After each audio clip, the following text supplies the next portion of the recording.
English reading practice set में एक छोटी सी शॉर्ट स्टोरी आपके सामने, इसके हर एक वर्ड का आपको हिंदी ट्रांसलेट दिया जाएगा। Once there was an elephant, है ना, एक बार एक हाथी था।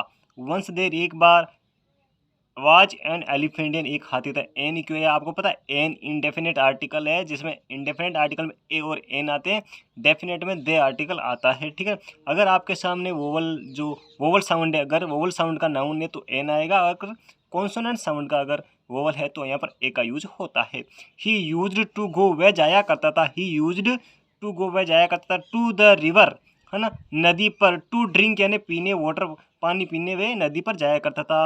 ऑन द वे, रास्ते में। ही पास यानी वे गुजरता था।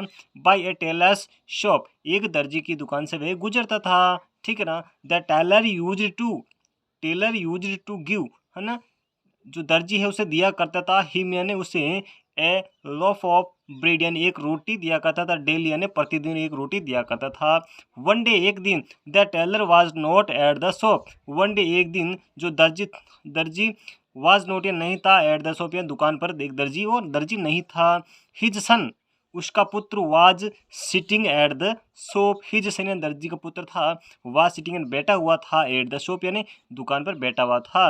ही डिड नॉट गिव, उसने कुछ नहीं दिया, एनीथिंग नहीं दिया, एनीथिंग यानी कुछ भी नहीं दिया, टू द एलिफेंट, हाथी को कुछ भी नहीं दिया, बट बल्कि, ही प्रिक्ड, उसने चुभा दी, ए नीडल यानी एक सुई, इन हिज ट्रंक, उसकी सूंड में एक सुई चुभा दी। द एलिफेंट बिकम एंग्री, जो हाथी था वो बहुत गुस्सा हो गया। क्या हो गया?